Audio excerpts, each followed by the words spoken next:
چونکہ آپ کو خیال یہ رکھنا ہے کہ جب تک بھوک نہ لگے اس وقت تک کھانا کھانے آپ دسترخوان پہ نہ بیٹھیے۔ دوسری بات، جب کھانا کھانا شروع کیجئے تو کھانے کو اچھی طرح سے چبا چبا کے کھائیے اور نوالے کو اچھی طرح سے پیس دیجئے تاکہ اس میں آپ کا لعاب دہن یعنی کہ یہ جو سلائیوا ہے وہ اس میں مکس ہو کے آپ کے پیٹ میں، آپ کے معدے میں جائے۔ یہ جو سلائیوا ہے، یہ جو آپ کی رطوبت ہے منہ کی، یہ جب آپ کے نوالے میں مکس ہو کے جب آپ کے پیٹ میں جاتی ہے اچھی طرح سے کھانے کو ہضم کرتی ہے۔ اچھا، اب دوسری بات یہ ہوگی۔ تیسری بات یہ ہے کہ آپ نے جب آپ دیکھیں کہ تھوڑی سی ابھی جگہ باقی ہے، تھوڑی سی سے اگر میں اس تھوڑی سی کو تفصیل سے بیان کر دوں، سچی بات کہہ دوں تو سچی بات یہ ہے کہ جب آپ آدھا پیٹ محسوس کریں کہ آدھا پیٹ میں کھانا کھا چکا ہوں، اور میرے پاک نبی صلی اللہ علیہ وسلم کی اس حدیث کو یاد کر لیں کہ ایک پورشن کھانے کے لیے، دوسرا پورشن پانی کے لیے، تیسرا پورشن ہوا کے لیے یعنی کہ سانس لینے کے لیے، تو آپ نے محسوس کیا کہ میں آدھا کھانا کھا چکا ہوں، بس اس وقت آپ کھانے کو ترک کر دیجئے، اپنا ہاتھ کھینچ لیجئے، اور پانی جو ہے کھانا کھانے کے درمیان مت پیجئے، اور کھانا کھانے کے بعد بھی آپ آدھے گھنٹے کے بعد پانی پیجئے، اور بوائل پانی پیجئے، اور اس کو گھونٹ گھونٹ کر کے دیکھیے۔ بسم اللہ الرحمن الرحیم، پانی آپ کا گرم ہونا چاہیے۔ بسم اللہ الرحمن الرحیم، آپ نے پانی ایسے گھونٹ گھونٹ کر کے پینا ہے، اور جب پانی پینا ہے آپ کی جو واپس جو سانس نکلے گی وہ پانی پہ ٹچ نہیں ہونے چاہیے۔ یہ حدیثوں میں یہ بات آئی ہے۔ بسم اللہ الرحمن الرحیم، الحمدللہ۔ جیسے ہی آپ گھونٹ لے چکے ہیں اور پانی کو آپ دور ہٹائیں تو الحمدللہ ضرور بولیے۔ جب جب آپ اللہ کا شکر ادا کریں گے، اس کی نعمتوں پہ اس کا شکر ادا کریں گے، نعمتیں اور با کثرت آپ کے لیے خداوند متعال بڑھا دے گا، زیادہ کر دے گا۔ اب دیکھیے، بہت آسان ترین باتیں بتا رہا ہوں، آپ یقین کریں کہ آپ ان آسان ترین باتوں کے ذریعے سے جب آپ کھانا زیادہ نہیں کھائیں گے، 5 منٹ کے بعد معدہ برین کو میسج دیتا ہے کہ انف، آپ نے کھانا صحیح کھایا۔ آپ سمجھتے ہیں کہ میں نے آدھا پیٹ کھایا، وہ آدھا پیٹ ہرگز نہیں ہے، آپ نے بالکل صحیح کھانا کھایا ہے جو حدیث میں آیا ہے۔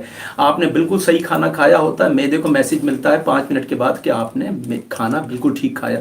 اس کے آدھے گھنٹے کے بعد گرم گرم پانی پیجئے۔ اب آپ دیکھیں، آپ سانس بھی صحیح لے رہے ہیں، آپ کا کھانا بھی صحیح جلدی ہضم ہو جائے گا، اور آپ کو کوئی پرابلم نہیں ہوگی۔ اچھا، اب یہ تو کھانا کھانے کا طریقہ ہے کہ جس سے کہ آپ اپنی بیماریاں آٹومیٹکلی کنٹرول کر سکتے ہیں، آپ کو کسی دوا کی ضرورت نہیں ہے۔ اچھا، اب رہی بات کہ آپ کو معدے میں تیزابیت ہے، ان سب باتوں پہ عمل کرنے کے باوجود بھی تیزابیت ہے، تو یاد رکھیے ایک امرود آتا ہے جس کی ایک طرف سے چونچ نکلی ہوتی ہے، ایک طرف سے گول ہوتا ہے، اس کو لاڑکانہ کا امرود کہا جاتا ہے ہمارے پاکستان میں۔ انڈیا میں اس کو الہ آباد کا امرود کہا جاتا ہے، الہ آباد میں بہت زیادہ پیدا ہوتا ہے، پاکستان میں لاڑکانہ میں بہت زیادہ پیدا ہوتا ہے۔ ایک طرف سے گول ہوتا ہے، ایک طرف سے چونچ ہوتی ہے، سرائی ٹائپ کا وہ امرود ہوتا ہے، اور اس کی شکل میرے پاک نبی صلی اللہ علیہ وآلہ وسلم نے فرمایا، رسول خدا کا فرمان پاک ہے کہ اس امرود کی شکل معدے جیسی ہے۔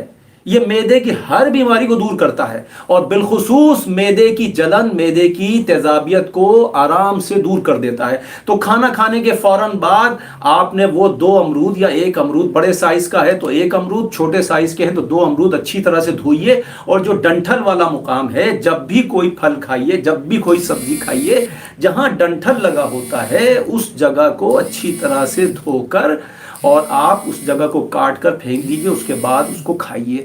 جب آپ نے ڈنٹھل والا مقام اچھی طرح سے کاٹ کے پھینک دیا، اور اس امرود کو آپ کھانا کھانے کے بعد کھا لیجئے۔ پانی پھر بھی نہیں پینا ہے، نہ درمیان میں پانی پینا ہے، اور نہ امرود کھانے کے فوراً بعد۔ کبھی بھی کوئی بھی پھل کھانے کے بعد پانی مت پیجئے، آپ کا معدہ ضعیف ہو جائے گا، اور سب سے پہلے معدے میں تیزابیت پیدا ہونا شروع ہو جائے گی، ہمیشہ یاد رکھیے گا۔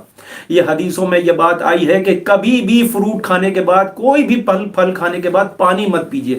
کبھی بھی کسی بھی پھل کا آپ جوس بنائیں تو اس میں پانی شامل مت کیجئے، آپ کو معدے میں تیزابیت پیدا ہو جائے گی، آپ کا معدہ ضعیف ہو جائے گا، صحیح سے کھانا ہضم کرنے کے قابل آپ کا معدہ نہیں رہے گا۔ اچھا، اب آپ نے امرود کھا لیا، امرود کھانے کے بعد آپ کی معدے کی تیزابیت ختم ہوگی۔ اس سے بھی بڑھ کے ایک چیز بتاتا ہوں، انار کا سیزن ابھی آج کل ہے، کراچی میں، پورے پاکستان میں ہے۔ انار کے چھلکوں کو آپ خشک کر لیجئے، انار کے چھلکوں کو خشک کر لیں، خشک کرنے کے بعد دھوپ میں خشک کرنے کے بعد اس کو پاؤڈر بنا لیجئے. آپ آف دا سیزن یعنی کہ انار کا سیزن جب چلا جائے تو اس آدھے چمچے کو پھانک کر آپ پانی پی لیجئے، آپ کے معدے کی تیزابیت دور ہو جائے گی. اگر سیزن ہے، سیزن کے اندر انار کو دھونے کے بعد اچھی طرح سے کاٹیے، اور کاٹنے کے بعد اس کے جو بیج ہوتے ہیں، بیج سمیت انار کے دانے کھا لیجئے. اور وہ جو انار کے دانوں کے ساتھ سفید رنگ کی جھلی چپکی ہوتی ہے کاغذ ٹائپ کی، وہ تیزابیت کی دوا ہے.